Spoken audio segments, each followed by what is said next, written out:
स्वागत है आपका आज के एपिसोड में। चलिए शुरुआत करते हैं पिछले अभ्यास प्रश्न के साथ। प्रश्न था, पीएम किसान सम्मान निधि योजना यानी पीएम किसान के संबंध में निम्नलिखित कथनों पर विचार कीजिए। 1. यह भारत सरकार से 100% वित्त पोषण के साथ एक केंद्रीय क्षेत्र की योजना है। 2. इस योजना के तहत केवल 5 हेक्टेयर से कम भूमि वाले किसान ही लाभ के पात्र हैं। 3. योजना में निर्धारित प्रावधानों के अनुरूप प्रत्येक वर्ष 25% लाभार्थियों का वास्तविक सत्यापन किया जा रहा है। उपर्युक्त कथनों में से कितने सही हैं? ए केवल 1, बी केवल 2, सी सभी 3, डी इनमें से कोई नहीं। इस प्रश्न का सही उत्तर है विकल्प ए केवल 1। चलिए देखते हैं इसके विश्लेषण को। पीएम किसान सम्मान निधि योजना यानी पीएम किसान, यह भारत सरकार से 100% वित्त पोषण प्राप्त एक केंद्रीय क्षेत्र की योजना है, अतः कथन 1 सही है। इसका कार्यान्वयन कृषि एवं किसान कल्याण मंत्रालय द्वारा किया जाता है। यह योजना प्रारंभ में 2 हेक्टेयर भूमि वाले छोटे तथा सीमांत किसानों के लिए थी, किंतु सभी भूमि धारक किसानों को लाभ प्रदान करने हेतु योजना का दायरा बढ़ा दिया गया, अतः कथन 2 सही नहीं है। वास्तविक रूप से सत्यापन की व्यवस्था, योजना में निर्धारित प्रावधानों के अनुसार प्रत्येक वर्ष 5% लाभार्थियों का अनिवार्य रूप से वास्तविक सत्यापन किया जा रहा है, अतः कथन 3 सही नहीं है। तो चलिए शुरुआत करते हैं आज के एपिसोड की पहले प्रश्न के साथ। असम समझौते 1985 के संबंध में निम्नलिखित पर विचार कीजिए। 1. यह केंद्र सरकार, असम राज्य सरकार और असम आंदोलन के नेताओं के बीच एक त्रिपक्षीय समझौता था। 2. असम समझौते में वर्ष 1951 की जगह 24 मार्च 1971 की तिथि तय की गई। 3.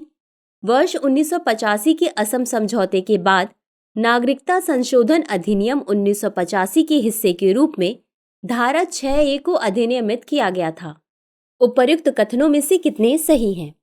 ए केवल 1, बी केवल 2, सी सभी 3 या डी इनमें से कोई भी नहीं। इस प्रश्न का सही उत्तर है विकल्प सी सभी 3। चलिए देखते हैं इसके विश्लेषण को। असम समझौता 1985, यह वर्ष 1985 में भारत सरकार, असम राज्य सरकार और असम आंदोलन के नेताओं के बीच हस्ताक्षरित एक त्रिपक्षीय समझौता था, अतः कथन 1 सही है। समझौते पर हस्ताक्षर के परिणाम स्वरूप वर्ष 1979 में ऑल असम स्टूडेंट्स यूनियन यानी AASU द्वारा असम से अवैध अप्रवासियों की पहचान और निर्वासन की मांग को लेकर शुरू किया गया 6 वर्ष का आंदोलन समाप्त हो गया। असम समझौते में वर्ष 1951 की जगह 24 मार्च 1971 की तिथि तय की गई। जो कोई भी इस तिथि से पहले असम में आया उसे भारत का नागरिक माना जाएगा, अतः कथन 2 सही है। वर्ष 1985 के असम समझौते के बाद नागरिकता संशोधन अधिनियम 1985 के हिस्से के रूप में धारा 6A को अधिनियमित किया गया था, अतः कथन 3 सही है। अगला प्रश्न है, गुरु रविदास के संबंध में निम्नलिखित पर विचार कीजिए। 1. वह 14वीं सदी के संत और उत्तर भारत में भक्ति आंदोलन के सुधारक थे। 2. उनकी कुछ कविताएं सिखों के धार्मिक ग्रंथ गुरु ग्रंथ साहिब में शामिल की गई। 3. वे महर्षि वाल्मीकि के समकालीन थे। उपर्युक्त कथनों में से कौन सा या कौन से सही है या सही है? ए केवल 1 और 2, बी केवल 2 और 3, सी केवल 3, डी 1, 2 और 3। इस प्रश्न का सही उत्तर है विकल्प ए केवल 1 और 2। चलिए देखते हैं इसके विश्लेषण को। गुरु रविदास 14वीं सदी के संत और उत्तर भारत में भक्ति आंदोलन के सुधारक थे, अतः कथन 1 सही है। उन्होंने अपना पूरा जीवन जाति व्यवस्था के उन्मूलन के लिए समर्पित कर दिया और खुले तौर पर ब्राह्मणवादी समाज की धारणा का तिरस्कार किया।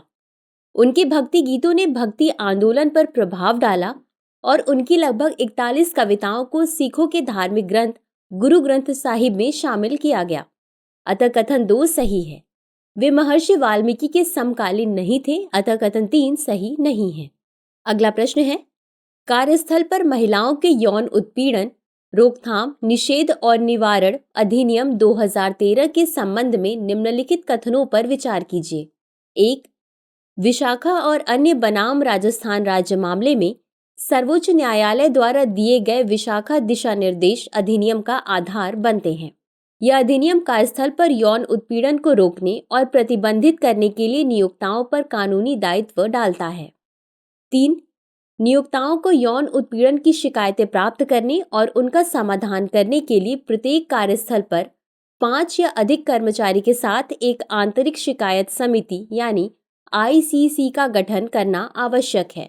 उपर्युक्त कथनों में से कितने सही नहीं हैं? A केवल 1, B केवल 2, C सभी 3, D इनमें से कोई नहीं। इस प्रश्न का सही उत्तर है विकल्प A केवल 1। तो चलिए देखते हैं इसके विश्लेषण को। कार्यस्थल पर महिलाओं का यौन उत्पीड़न, रोकथाम, निषेध और निवारण अधिनियम 2013। सर्वोच्च न्यायालय ने विशाखा और अन्य बनाम राजस्थान राज्य मामला 1997 के दौरान एक ऐतिहासिक निर्णय में विशाखा दिशा निर्देश जारी किए। इन दिशा निर्देशों ने कार्यस्थल पर महिलाओं के यौन उत्पीड़न, रोकथाम, निषेध और निवारण अधिनियम 2013 का आधार बनाया। अतः कथन 1 सही है। रोकथाम और निषेध अधिनियम कार्यस्थल पर यौन उत्पीड़न को रोकने और प्रतिबंधित करने के लिए नियोक्ताओं पर कानूनी दायित्व डालता है। अतः कथन 2 सही है। आंतरिक शिकायत समिति यानी ICC नियोक्ताओं को यौन उत्पीड़न की शिकायतें प्राप्त करने और उनका समाधान करने के लिए प्रत्येक कार्यस्थल पर 10 या अधिक कर्मचारियों के साथ एक ICC का गठन करना आवश्यक है। अतः कथन 3 सही नहीं है। अगला प्रश्न है, राष्ट्रीय संस्थागत रैंकिंग फ्रेमवर्क यानी NIRF 2023 के संबंध में निम्नलिखित पर विचार कीजिए। 1. NIRF देश में उच्च शिक्षण संस्थाओं को रैंकिंग प्रदान करने का सरकार का पहला प्रयास है। 2. इसे राष्ट्रीय मूल्यांकन एवं प्रत्यायन परिषद यानी NAAC द्वारा द्विवार्षिक रूप से जारी किया जाता है। उपर्युक्त कथनों में से कौन सा या कौन से सही है या सही है? A केवल 1, B केवल 2, C 1 और 2 दोनों, D न तो 1 और न ही 2। इस प्रश्न का सही उत्तर है विकल्प A केवल 1। चलिए देखते हैं इसके विश्लेषण को। राष्ट्रीय संस्थागत रैंकिंग फ्रेमवर्क यानी NIRF रैंकिंग 2023। NIRF विभिन्न मापदंडों के आधार पर देश भर के संस्थानों को रैंकिंग प्रदान करने की एक पद्धति है। यह देश में उच्च शिक्षण संस्थानों की रैंकिंग करने का सरकार का पहला प्रयास है। अतः कथन 1 सही है। NIRF को शिक्षा मंत्रालय, तत्कालीन मानव संसाधन विकास मंत्रालय द्वारा अनुमोदित किया गया था। इसे 29 सितंबर 2015 को लॉन्च किया गया था। इसकी रैंकिंग वार्षिक रूप से जारी की जाती है। अतः कथन 2 सही नहीं है। अगला प्रश्न है, महत्वपूर्ण और उभरती प्रौद्योगिकियों पर पहल ICET के संबंध में निम्नलिखित पर विचार कीजिए। भारत अमेरिका के बीच महत्वपूर्ण और उभरती प्रौद्योगिकियों पर पहल ICET को दोनों देशों की राष्ट्रीय सुरक्षा परिषद द्वारा चलाया जा रहा है। इसका उद्देश्य AI, क्वांटम कंप्यूटिंग, सेमीकंडक्टर्स और वायरलेस टेलीकम्युनिकेशन सहित महत्वपूर्ण तथा उभरते प्रौद्योगिकी क्षेत्रों में सहयोग को बढ़ावा देना है। उपर्युक्त कथनों में से कौन सा या कौन से सही है या सही है? A केवल 1, B केवल 2, C 1 और 2 दोनों, D न तो 1 और न ही 2। इस प्रश्न का सही उत्तर है विकल्प C 1 और 2 दोनों। चलिए देखते हैं इसके विश्लेषण को। महत्वपूर्ण और उभरती प्रौद्योगिकियों पर पहल यानी ICET। ICET की घोषणा भारत और अमेरिका द्वारा मई 2022 में की गई थी। इसे आधिकारिक तौर पर जनवरी 2023 में लॉन्च किया गया था। इसका संचालन दोनों देशों की राष्ट्रीय सुरक्षा परिषद द्वारा किया जा रहा है। अतः कथन 1 सही है। ICET के अंतर्गत दोनों देशों ने सहयोग के 6 क्षेत्रों की पहचान की है, जिसमें सह विकास और सह उत्पादन शामिल होगा, जिसे धीरे धीरे क्वाड, फिर नाटो, यूरोप तथा शेष विश्व में विस्तारित किया जाएगा। ICET के अंतर्गत भारत अमेरिका के साथ अपनी प्रमुख तकनीकों को साझा करने के लिए तैयार है और वाशिंगटन से भी ऐसा ही करने की अपेक्षा करता है। इसका उद्देश्य AI, क्वांटम कंप्यूटिंग, सेमीकंडक्टर्स और वायरलेस टेलीकम्युनिकेशन सहित महत्वपूर्ण तथा उभरते प्रौद्योगिकी क्षेत्रों में सहयोग को बढ़ावा देना है। अतः कथन 2 सही है। अगला प्रश्न है, दक्षिण चीन सागर के संबंध में निम्नलिखित पर विचार कीजिए। 1. इसके उत्तर में चीन और ताइवान की सीमा है, जबकि दक्षिण में इंडोनेशिया एवं मलेशिया की सीमा है। 2. यह लुजोन जलडमरू मध्य द्वारा पूर्वी चीन सागर से जुड़ा हुआ है। 3. यह ताइवान जलडमरू मध्य द्वारा फिलीपीन सागर से जुड़ा हुआ है। उपर्युक्त कथनों में से कितने सही हैं? A केवल 1, B केवल 2, C सभी 3, D इनमें से कोई नहीं। इस प्रश्न का सही उत्तर है विकल्प डी, इनमें से कोई नहीं। चलिए देखते हैं इसके विश्लेषण को। दक्षिण चीन सागर, सामरिक स्थिति। दक्षिण चीन सागर की सीमा उत्तर में चीन एवं ताइवान से पश्चिम में भारत चीनी प्रायद्वीप, वियतनाम, थाईलैंड, मलेशिया एवं सिंगापुर सहित दक्षिण में इंडोनेशिया और ब्रुनेई तथा पूर्व में फिलीपींस से लगती है। अतः कथन 1 सही नहीं है। यह ताइवान जलडमरू मध्य द्वारा पूर्वी चीन सागर से जुड़ा हुआ है। अतः कथन 2 सही नहीं है। यह लुजोन जलडमरू मध्य द्वारा फिलीपींस सागर से जुड़ा है। अतः कथन 3 सही नहीं है। अगला प्रश्न है, निम्नलिखित कथन पर विचार कीजिए। 1. राष्ट्रीय सेवा योजना यानी NSS स्वैच्छिक सामुदायिक सेवा के माध्यम से छात्र युवाओं के व्यक्तिगत तथा चरित्र को विकसित करने के लिए एक केंद्रीय क्षेत्र की योजना है। 2. राष्ट्रीय कैडेट कोर यानी NCC का गठन वर्ष 1948 में HN कुंजरू समिति की सिफारिश पर किया गया था।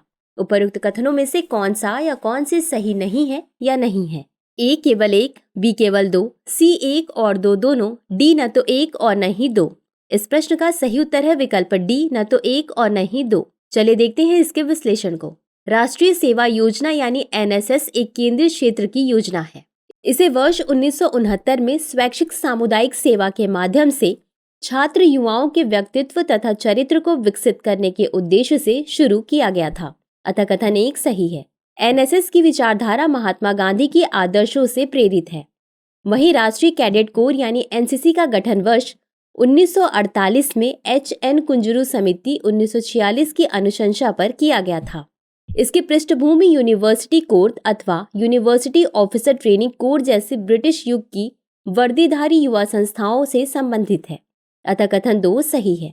अगला प्रश्न है, निम्नलिखित कथनों पर विचार कीजिए। 1. हंटिंगटन रोग केंद्रीय तंत्रिका तंत्र को प्रभावित करने वाला एक न्यूरोजेनरेटिव विकार है। 2. यह HTT जीन में उत्परिवर्तन के कारण होता है जो दोषपूर्ण हंटिंगटिन प्रोटीन का उत्पादन करता है। 3. इसके लक्षण आमतौर पर 30 से 50 वर्ष की आयु के बीच जनित होते हैं और टीकाकरण से ठीक हो सकते हैं। उपरोक्त कथनों में से कितने सही नहीं हैं? A केवल 1, B केवल 2, C सभी 3, D इनमें से कोई नहीं। इस प्रश्न का सही उत्तर है विकल्प B केवल 2। चलिए देखते हैं इसके विश्लेषण को। हंटिंगटन रोग। हंटिंगटन रोग केंद्रीय तंत्रिका तंत्र को प्रभावित करने वाला एक न्यूरोजेनरेटिव विकार है। अतः कथन 1 सही है। यह HTT जीन में उत्परिवर्तन के कारण होता है जो दोषपूर्ण हंटिंगटन प्रोटीन का उत्पादन करता है। अतः कथन 2 सही है। उत्परिवर्ती हंटिंगटिन प्रोटीन विषाक्त टुकड़ों में विभाजित हो जाते हैं जिससे विभिन्न सेलुलर प्रक्रियाएं बाधित होती हैं। लक्षण और उपचार। इसके शुरुआती लक्षणों में भूलने की बीमारी, संतुलन खोना तथा दैनिक कार्यों को करने में अक्षमता शामिल है। ये लक्षण आमतौर पर 30 से 50 की आयु के बीच जनित होते हैं। हंटिंगटन रोग का वर्तमान में कोई स्थायी उपचार नहीं है तथा मौजूदा उपचार मात्र लक्षणों को कम करते हैं। अतः कथन 3 सही नहीं है। अगला प्रश्न है, पेगासस स्पाईवेयर के संबंध में निम्नलिखित कथनों पर विचार कीजिए। 1. यह एक अत्यधिक सुदृढ़ मोबाइल आवेक्षण टूल है। 2. इसे Israeli cyber intelligence firm NSO group द्वारा विकसित किया गया था। उपरोक्त कथनों में से कौन सा सही है? A केवल 1, B केवल 2, C 1 और 2 दोनों, D न तो 1 और न ही 2। इस प्रश्न का सही उत्तर है विकल्प C 1 और 2 दोनों। चलिए देखते हैं इसके विश्लेषण को। पेगासस स्पाईवेयर के कारण पुनः एक बार निजता और सुरक्षा संबंधी मुद्दे चर्चा में हैं। एमनेस्टी इंटरनेशनल की हालिया रिपोर्ट 2 प्रमुख भारतीय पत्रकारों के फोन को लक्षित करने में इसके उपयोग की ओर संकेत करती है, जिससे संभावित सरकारी भागीदारी के बारे में पूछताछ शुरू हो गई है। पेगासस स्पाईवेयर एक अत्यधिक सुदृढ़ मोबाइल आवेक्षण टूल है जो विभिन्न ऐप्स और स्रोतों से डेटा तथा जानकारी एकत्र कर सेल फोन तक गुप्त रूप से पहुंच सकता है एवं निगरानी कर सकता है। अतः कथन 1 सही है। इसे इजरायली साइबर इंटेलिजेंस फर्म यानी NSO ग्रुप द्वारा विकसित किया गया था, जो इसे मात्र अपराध तथा आतंकवाद की रोकथाम के लिए सरकारी एजेंसियों को बेचने का दावा करता है। अतः कथन 2 सही है। NSO उन पत्रकारों, वकीलों तथा मानवाधिकार रक्षकों को निशाना बनाने से बचने के लिए सुरक्षा उपायों पर जोर देता है जो आतंक अथवा गंभीर अपराधों में शामिल नहीं है। तो चलिए देखते हैं आज के अभ्यास प्रश्न को। X किरण ध्रुवणमापी उपग्रह यानी एक्सपोसैट के संबंध में निम्नलिखित कथनों पर विचार कीजिए। 1. इसे मध्यम एक्सरे बैंड में एक्सरे ध्रुवीकरण का अध्ययन करने के लिए डिजाइन किया गया है, जो खगोलीय स्रोतों के विकिरण तंत्र तथा ज्यामिति में अंतर्दृष्टि प्रदान करता है। 2. यह मध्यम एक्सरे बैंड में एक्सरे ध्रुवीकरण के लिए समर्पित विश्व का पहला मिशन है। 3. यह इसरो और नासा के बीच एक सहयोग है। उपर्युक्त कथनों में से कितने सही नहीं हैं? ए केवल 1, बी केवल 2, सी सभी 3 या डी इनमें से कोई भी नहीं। इस प्रश्न का उत्तर कमेंट बॉक्स में जरूर दें। आज के लिए बस इतना ही। शुक्रिया।